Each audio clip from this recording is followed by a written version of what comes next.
Hello Gemini, this is a reading for January 2023.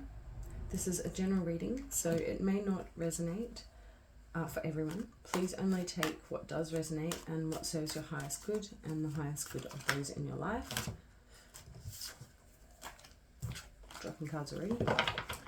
You may also find useful guidance in readings for your other signs in your natal chart, and if you find this reading helpful, please like, share and subscribe to help the channel grow and reach more souls like you. Okay, let's get into it.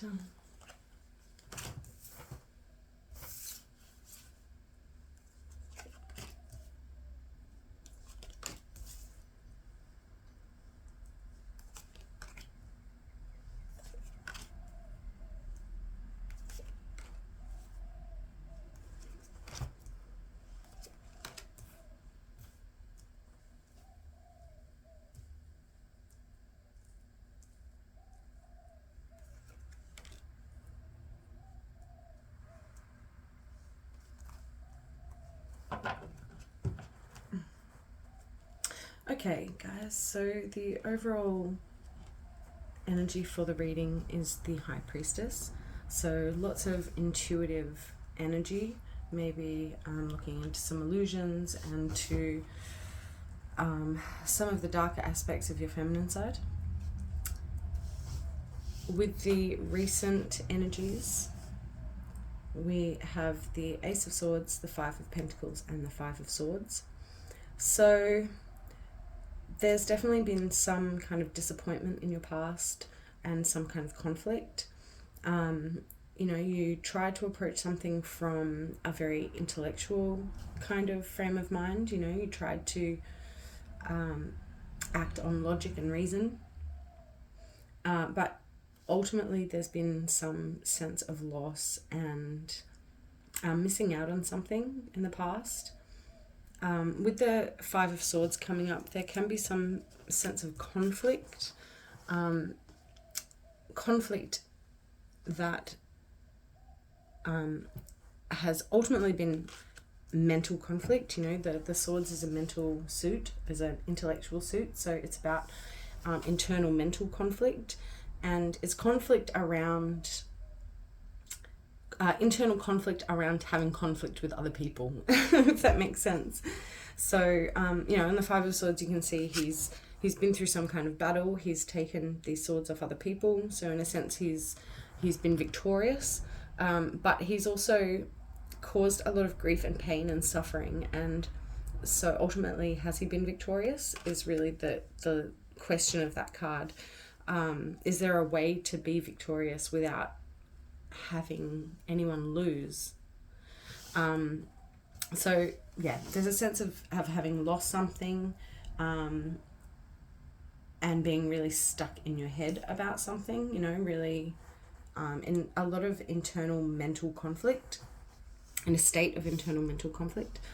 In current energies, we have the Three of Cups, the Six of Cups and the Magician. So really trying to manifest community or connection in your life, whether that's with one person or with a group of people. It's something that you either feel nostalgic about, and sometimes nostalgia is not necessarily about something from our past. It can be, it could definitely be something from your past that you're trying to bring back into your life. But it can also represent something that symbolizes a connection to yourself, your full self, your internal child, your inner child, you know, your passions, your desires. It's everything. You know, the Six of Cups is that sense of fondness and attachment. So you might be reflecting on a connection or multiple connections. Excuse me. Potentially these ones in the past that have caused you to feel unsupported and left out in the cold. Having a look at these relationships and going, are they really, you know, how do I bring back these relationships that I really care about in a way that is constructive and positive, right? Like sometimes when we cause conflict, or for other people, or we cause that sense of loss for other people, it can make us doubt ourselves, and it can make us pull away a little bit and even isolate ourselves from people that we really care about. And so in your current energies, it shows that you're really wanting to reconnect with people in your life who are important to you, or create new connections. But I really think this is sort of reconnecting with the Six of Cups coming up. Excuse me. Wanting to reconnect with people that bring you a lot of emotional fulfillment, and having a look at how you can manifest that. You know, the Magician is really about being aware of all of the different access that you have to different ways of approaching things. You know, you can approach it from an intellectual point of view, or a passionate, you know, full of gumption, or, you know, gumptuous, I think, is that a word? I don't know, point of view, or, you know, from a very practical point of view, from the Pentacles, and also from an intellectual point of view. So it's sort of combining all of those four senses in a way, or elements, in order to be able to manifest connections in a way that actually serve you. Because in the past, it seems like you've been sort of manifesting connections that have left you feeling a little bit wanting, a little bit unsupported. And whether or not that's the people that you've been choosing to invest in, or the way that you've been choosing to invest in them, is something that I think, you know, is needing reflection. In the future energies, we have the Nine of Swords, the Seven of Pentacles, the Seven of Wands, and the Three of Wands. Interesting that I said the Seven of Pentacles. You might be weighing up what you want to invest in at the moment, or evaluating whether or not things are worth investing in. The Nine of Swords is, you know, thinking about what brings you pain and suffering, and being quite aware of that. You know, sometimes we need to go through pain and suffering in order to grow. And other times, pain and suffering is merely just a manifestation of our own self-doubt, or our own negative thinking, you know. So in the future energies, you know, it looks like you're moving through a process of internal growth, having a look at defensiveness as well with the Seven of Wands. Sorry, I can't pick that up. Seven of Wands is about defensiveness, but also about protecting what you've gained and what you've earned in your life, what you've invested in already. You know, sometimes we have a tendency to forget how important certain things are to us when we start to feel a bit threatened, whether that's necessary or not in our lives. And well, actually, it's never really necessary, because we're the only real threat that we are to ourselves.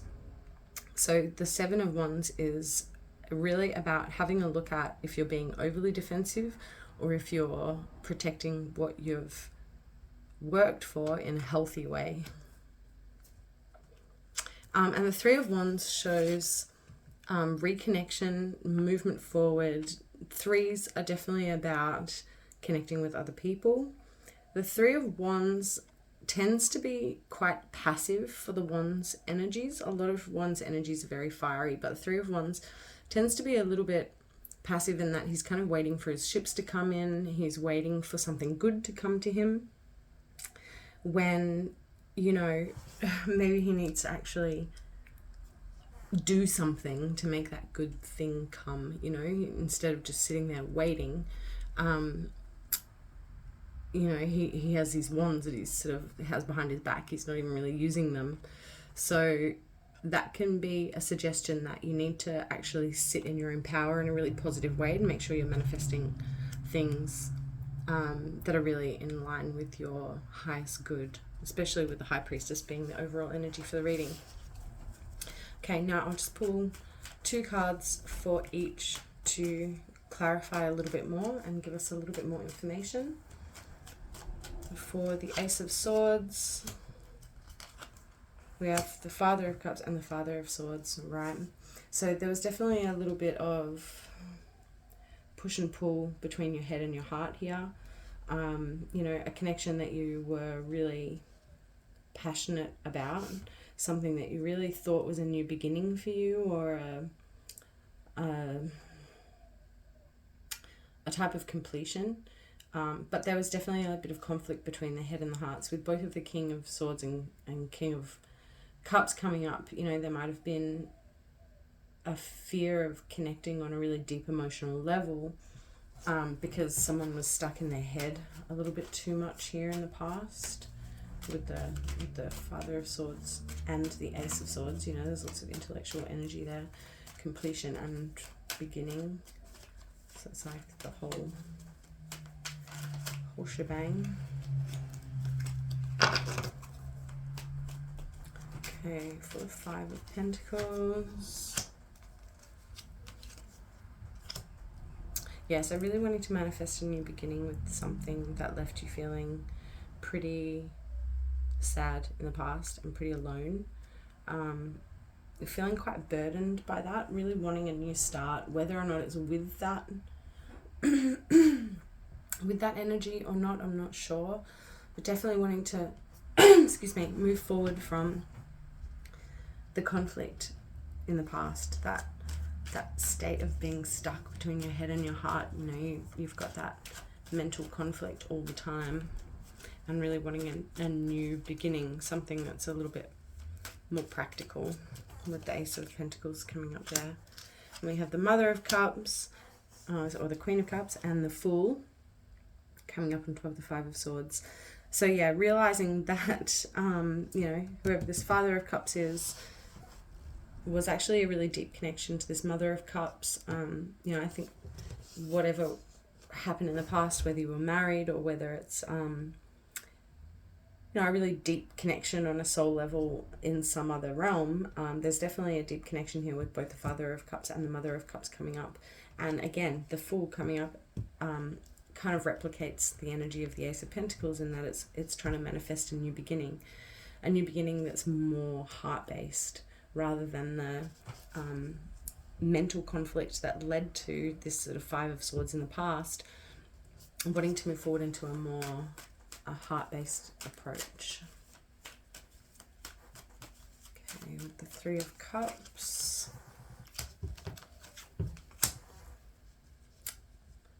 Yeah, right. Mother of Wands and the Father of Pentacles. So you might either be a fire sign and you're dealing with an earth sign, or the other way around. You might be an earth sign dealing with a fire sign, and that's why these two are coming up together on top of the Three of Cups. Either that, or you're working with both of these energies at the moment in order to create connection. So the Mother of Wands energy is a very connective but still very passionate and very self-driven energy. And the Father of Pentacles is a little bit more methodical and a bit more practical in the way that he implements things. So, like I said, there might be two energies representing two different people, or they could be two different energies that you're trying to balance at the moment within yourself. That sort of fiery energy of bringing things into reality, but also that sort of patience and deliberance that it takes to bring about real stability, you know. Yeah, so really having trouble letting go of something in the past there with the Devil coming up. It could be like a unhealthy attachment, or even an addiction to someone else, or something else from the past. You know, the Six of Cups can just represent a fondness for anything. So with the Devil card coming up and the Four of Pentacles, it kind of indicates that there's a difficulty letting go of something that was pretty unhealthy.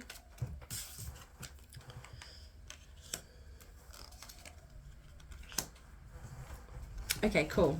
So with the Magician, it's really with these two you've got the Son of Cups, or the Knight of Cups, and the Queen of Swords coming up with the Magician. So the Queen of Swords is in her head, but not so much as the Father of Cups, right? She's a little bit more aware of how her cognitive processes affect other people's experience of reality, right? So she's starting to become a bit more, or she is a little bit more aware than the King of emotional connectivity. You know, the Queen of Swords on the traditional card, she's sitting in a throne, and the clouds sit below her head, right? They sort of only on the bottom half of the card. So it's like she's sort of sitting above that cloud line. She can see with quite a lot of clarity, and she's holding her sword, you know, with quite a lot of purpose. But it's that clarity, that mental clarity, that allows her to be able to actually move forward with a lot of acuity, rather than overthinking things, and, you know, that real strong, almost stubborn energy that can come with the Father of Swords in the past energies. So yeah, a little bit more relaxed, you know, a little bit more connective, which is nice. You know, you kind of need that if you want to reconnect with people, is to sort of back down from your defenses a little bit. Okay, we just had the High Priestess and the Three of Pentacles try and jump out, but I'm not going to take them because they didn't come out properly, but just mention them in case they're relevant for anyone. High Priestess, again, as the overall energy for the reading. Might mean that's just sort of backing that up, if you will. Okay, Nine of Swords, we have the Page of Wands and the Knight of Pentacles. So really wanting to move forward with something that you're quite passionate about. You've got quite I don't want to say immature, but undeveloped passion here, something that you really feel driven to manifest in reality, and you're starting to take the practical steps to really bring it into fruition here, despite having fears about it. You know, with the Nine of Swords, these are coming up on top of the Nine of Swords, so that's all about internal fears, and your internal fears might be around manifesting, or, you know, showing up in the world as really honest and really true as who you are. But, you know, the Son of Pentacles is like kind of tempering that. It's like telling you to pay attention to how you show up, you know, like be authentic and be real, but still pay attention to how that falls, you know, like how people respond to that, and make sure that that's still in line with what you're actually trying to manifest, you know.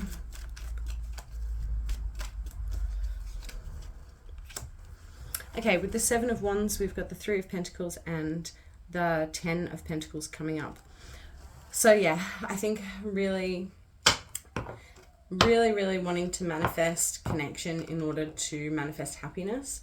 And that may be around a job. I mean, they are both pentacles, so it could be that you're trying to connect with someone in a work context, in order to create a lot of financial abundance and stability for yourself.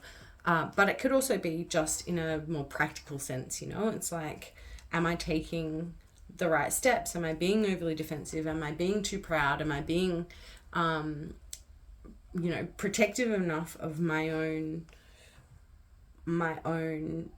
achievements and my own values and my own value, like literally physical value, in the way when I'm interacting with other people, you know? Am I protecting myself and who I am? And is the way that I'm interacting with people leading to happiness?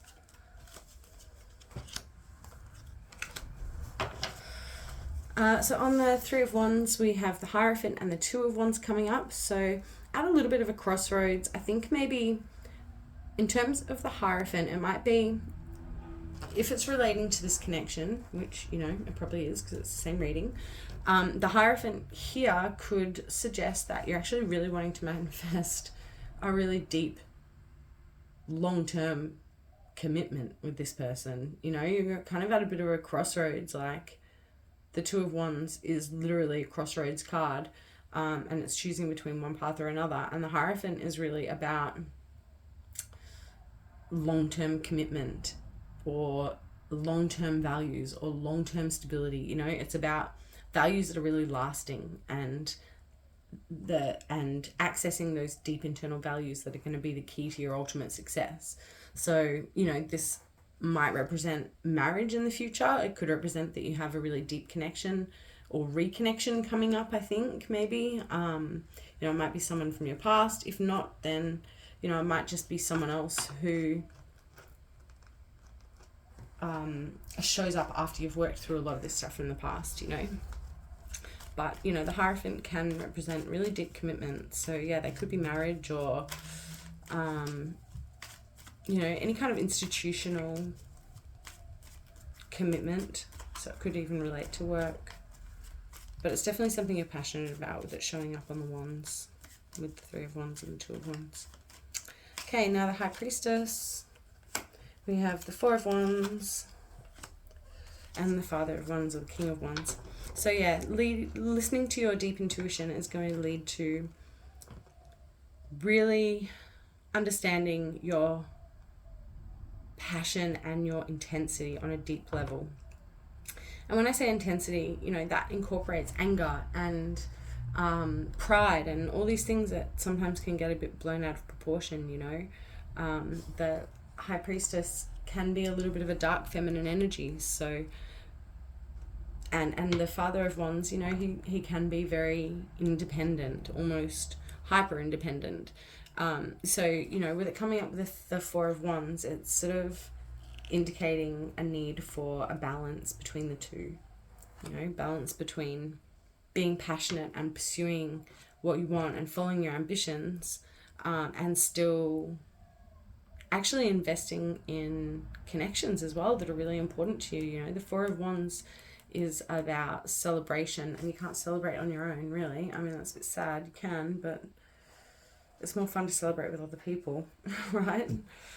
Cool. All right, now I'll just pull a Soul Journey card to finish off the reading for you. Thanks for watching, Gemini. Like I said at the beginning, if you find this reading helpful, then please like, help the channel grow,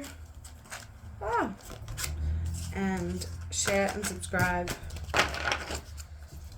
to help other people access the content. Okay, now for the overall, or for the Soul Journey card, anyway, sorry, we have freedom. I possess the power and the free will to create my own happiness. So that ties in with the reading, in that it's really about being true to yourself, giving yourself the freedom to be who you are and express your passions in a way that, you know, make you feel fulfilled, and, you know, putting any judgment or limiting beliefs out of your head, because everyone has fears and everyone fears judgment and failure, but the only people who succeed are the people who put themselves out there and actually try. And you know what? People love seeing people who tried. They're not going to judge you for getting out there and trying. And if they do, well, then they're not people that are worth knowing. So, you know, freedom is just allowing yourself that freedom to be yourself. You know, go out there and do what you want to do, what you are excited and passionate about doing. And that's the way that you're going to be able to contribute to the world in the best way, in the most positive and connective way. Okay, Gemini, well, thank you for watching, and have a lovely month, and I will see you in February.